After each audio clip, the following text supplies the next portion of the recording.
This channel does not promote any violent, harmful, or illegal activities. All content provided by this channel is meant for an educational purpose only. শুধুমাত্র আধার card জাল করে বা জাল আধার কার্ডে এই আধার জগতের বিস্তার তা নয়। এই জাল অনেক ক্ষেত্রে হচ্ছে ওষুধ, প্রাণদায়ী ওষুধ, জীবনদায়ী ওষুধ আপনি খাচ্ছেন, কিন্তু সেই ওষুধটা আসল কিনা জানেন? তার কারণ নকল ওষুধের কারবার সেই পর্দা ফাঁস হয়ে গিয়েছে খাস কলকাতায়। যে সে ওষুধ নয়, ভবানীপুরের একটি বাড়ির গোডাউন থেকে পাওয়া গিয়েছে ক্যান্সার, ডায়াবেটিসের মতন সিরিয়াস রোগের ওষুধ, সব কটা জাল। শুধু তাই নয়, বেশ কিছু ক্ষেত্রে লেখা আছে মেড ইন বাংলাদেশ। কোথায় গেছে জালিয়াতি দেখুন।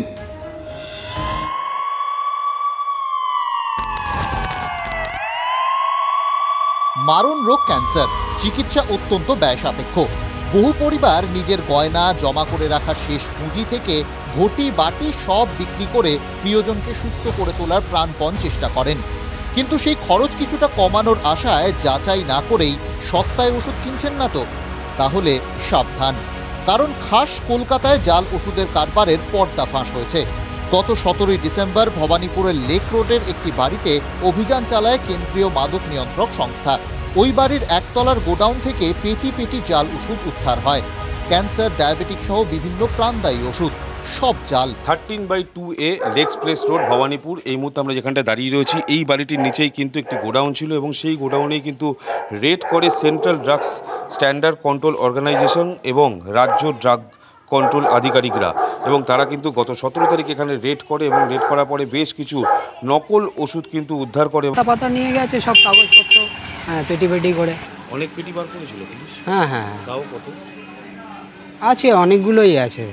তারপরে ম্যাটাডোর করে ওই জিনিসপত্র নিয়ে গেছে। এই জিনিস তো এখন তো মনে হয় ঘর ফাঁকা আছে পুরো। কি ব্যবসা করতে আপনারা পরিষ্কার?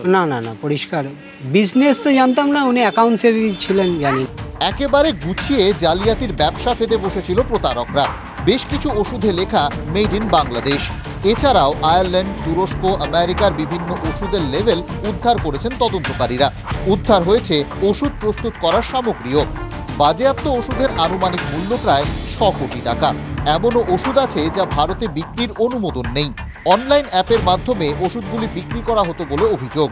দুর্ভাগ্যের বিষয় বা অত্যন্ত ভয়ঙ্কর বিষয় যে এই জাল ওষুধের কারবার কিন্তু আজকে রাজ্যের বুকে কিন্তু রমরমিয়ে চলতে পারছে। তার কারণ হচ্ছে ড্রাগ কন্ট্রোলের যে অফিস রয়েছে আমাদের পশ্চিমবঙ্গের ক্ষেত্রে, ডিরেক্টরেট রয়েছে, তারা যদি আজকে সঠিকভাবে কাজ করতো তাহলে কিন্তু এই ধরনের জাল ওষুধের রমরমা কারবার চলতে পারে না।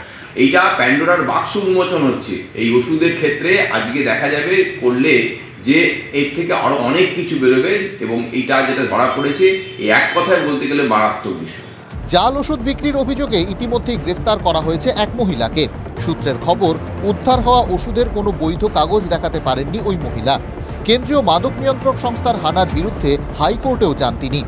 আদালত সময় দিলেও কোনো নথি দেখাতে না পারায় গ্রেফতার করা হয় মহিলাকে।